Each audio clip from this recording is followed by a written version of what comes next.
नमस्कार. YouTubeच्या माध्यमातून अनेक महत्त्वाच्या बातम्या आणि घडामोडी आपल्यापर्यंत पोहोचत असतात आणि लाडक्या बहिणीच्या संदर्भात नेमकं काय अपडेट आहे त्याबाबतची ही माहिती आपण या ठिकाणी जाणून घेणार आहोत.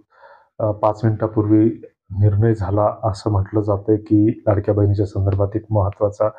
आता ही लाडक्या बहिणीच्या संदर्भातली ही एक बातमी आहे. 8 तासाच्या आधीचा हा व्हिडिओ आहे. सर्व लाडक्या बहिणींना ₹2100 हप्ता सोमवारपासून मिळणार. हा 1 दिवसाच्या आधीचा व्हिडिओ आहे. त्याच्यानंतर परत आपण खाली जाऊया. 1 दिवसाच्या आधीचा हा एक व्हिडिओ आहे. 6वा हप्ता अपात्र महिलांना सुद्धा जमा होणार पैसे 9,600 मिळणार हे असं सांगतोय. लाडकी बहीण योजना आत्ताची मोठी अपडेट. 4 तासाच्या आधीचा हा व्हिडिओ आहे. या संदर्भातला आपण एक चॅनल बघूया इथं. किसान हेल्पलाईन नावाचं एक चॅनल आहे. त्याच्यावर लाडक्या बहिणीच्या संदर्भातली बरीच माहिती असते. हे बघा, हे चॅनल आहे. 2 दिवसाच्या आधीचा हा व्हिडिओ आहे. हा 57 मिनिटाच्या आधीचा हा व्हिडिओ आहे.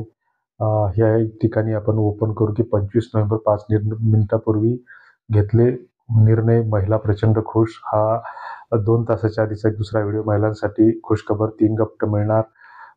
तर एकीकडे सरकारच स्थापन झालेलं नाही आणि आपण लाडक्या बहिणींसाठी खुश खबर. महायुतीचा एक हाती विजय. पुन्हा एकदा शिंदे सरकार. लाडक्या बहिणींना आता हप्ता वाटपाला सुरुवात होणार. महाराष्ट्राचे लाडके मुख्यमंत्री एकनाथ शिंदे यांनी निकालानंतर महायुतीची बैठक घेतली, ज्यामध्ये समस्त माता भगिनींचे आभार मानले.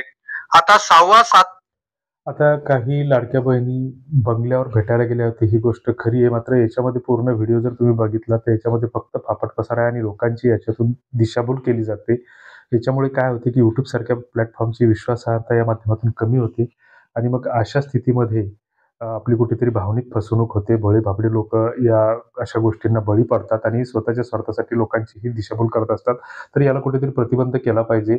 तर याला एक इथं जर स्क्रोल केलं तर उजव्या हाताला हे रिपोर्टचं बटन आहे आणि याला मिस इन्फॉर्मेशन जर आपण क्लिक केलं तर याला रिपोर्टवर क्लिक करा आणि या गोष्टीचा लगेच रिपोर्ट होईल. अशामुळं काय होईल की त्या चॅनलवर नोटीस दिली जाईल त्यांना आणि त्याच्यावरती कारवाई केली जाईल की असे चुकीचे व्हिडिओ आपण प्रसिद्ध करू नयेत. असे अनेक विषय आहेत, सेक्शुअलच्या आहेत, हरासमेंटच्या आहेत. तर अशा विषयावर आपण नक्कीच हे केलं पाहिजे की जेणेकरून आपल्यातली जी काही अवेअरनेस जागरूकता असेल ती त्यातून दिसून येईल.